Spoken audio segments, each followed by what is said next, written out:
2010 पासून तुम्ही या क्षेत्रात आहात. इथे तुम्ही फर्निचर मॅन्युफॅक्चरिंगमध्ये तुमचा स्वतःचा कारखाना पण टाकला आहे. 2010 पासून आता 15 वर्ष झाली. तुम्ही काय असे बदल बघितले आहेत ह्या फर्निचर इंडस्ट्रीमध्ये, की ते काही ट्रेंड बदलले आहेत किंवा डिझाईन वाईज काही ट्रेंड बदलले आहेत? काय बदल बघितले तुम्ही ओव्हरऑल या इंडस्ट्रीमध्ये? डिझाईन वाईज बोलाल तर प्रत्येक 6 महिन्याला काही ना काही नवीन घडतच असतं आमच्या इंडस्ट्रीत. तर डिझाईन प्रत्येक आम्हाला अपडेटेड राहावं लागतं. काय नवीन येतं आहे किंवा आलं आहे ते स्टडी करून आपल्या ह्याच्यामध्ये कसं यूज करता येईल आणि इम्प्लिमेंट करता येईल ते तर आम्ही नेहमी तो प्रोसेस चालूच असतो आमचा. आणि से अबाउट 2018 नंतर फर्निचर इंडस्ट्रीमध्ये वेगळं एक वळण आलं की आधी ती कम्प्लिटली अनऑर्गनाइज सेक्टर होतं. म्हणजे लोकल टेक्निशियन बसून बनवायचे, विकायचे. जेव्हापासून ॲमेझॉन, फ्लिपकार्ट यासारख्या कंपनीज आल्यात, मार्केट प्लेस आलेत, पेपरफ्रायसारखे, तर ते कॉर्पोरेट लेवलला गेले. म्हणजे ते अवेलेबल झालं आहे ऑनलाईन आता फर्निचर. बरेच जण आता यंग जनरेशन ऑनलाईनच सगळं परचेस करतं. आम्ही ऑनलाईनसुद्धा विकतो. मग ते एक चांगलं म्हणता येईल बऱ्याचपैकी की बिझनेसला ग्रोथ. तुम्हाला जर तुम्ही ऑनलाईन प्लॅटफॉर्मवर सेल करायचं असेल फर्निचर तर तुम्ही त्या माध्यमातून सुद्धा फर्निचर सेल करू शकता. तुम्हाला बिझनेसची ऑपॉर्च्युनिटी वाढते, म्हणजे बिझनेस मिळतो जास्तीत जास्त तिकडून सुद्धा. कळलं. मग पेपरफ्राय वगैरे सारख्या ॲमेझॉनसारख्या मार्केट प्लेसवर तुम्ही स्वतःचे प्रोडक्ट लिस्ट करून ते विकतो? हो. ओके. पण ह्याच्यातून मार्केट प्लेसचे बरेच नियम असतात, त्यांचे काही कट असतात त्याच्यात, जे काय म्हणजे त्यांचं असतं.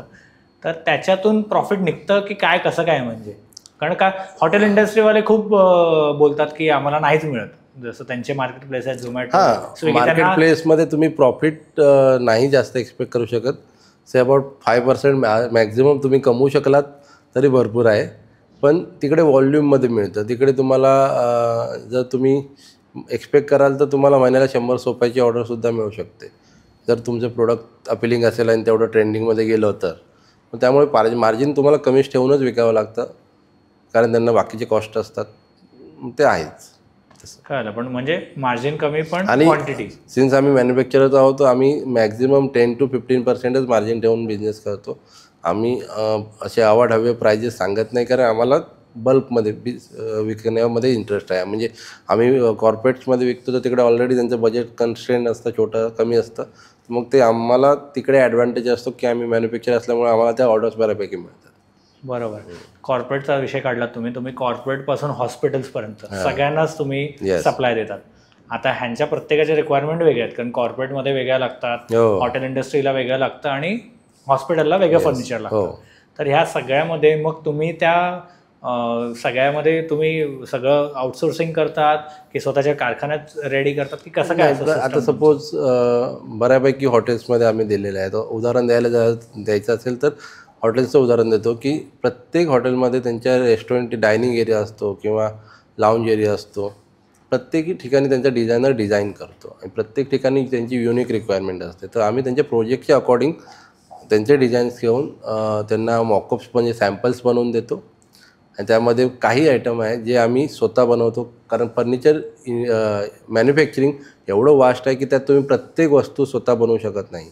त्यात काही प्रोडक्ट रेडीमेड अवेलेबल असतात, रॉ मटेरियल म्हणाल तर ते आम्ही काही गोष्टी एकत्र आणून मग एक प्रोडक्ट बनतो, असेंबल पण. काय आता तुम्ही पाहिलं असेल आजकाल coffee table, modern coffee table येतात, त्यात मेटलचं गोल्ड फिनिशमध्ये येतात, वर मार्बल टॉप असतो. तर तो एका ठिकाणी एक माणूस ते बनवू शकत नाही. खालचं मेटलचं स्ट्रक्चर एक वेगळा बनवणार, आम्हाला मार्बलवाल्याकडून सोर्स करावा लागतो.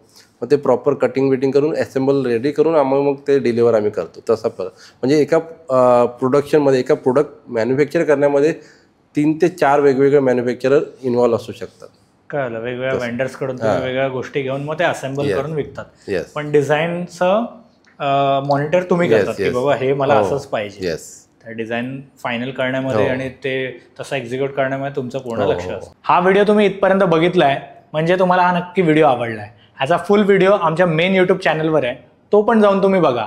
आणि आमच्या इंस्टाग्रामवरती आम्ही बरेच ह्याचे शॉर्ट्स आणि रील्स ह्याच्यावर अपलोड केलेले आहेत, त्या नक्की तुम्ही बघा आणि माझं चॅनल फॉलो करा.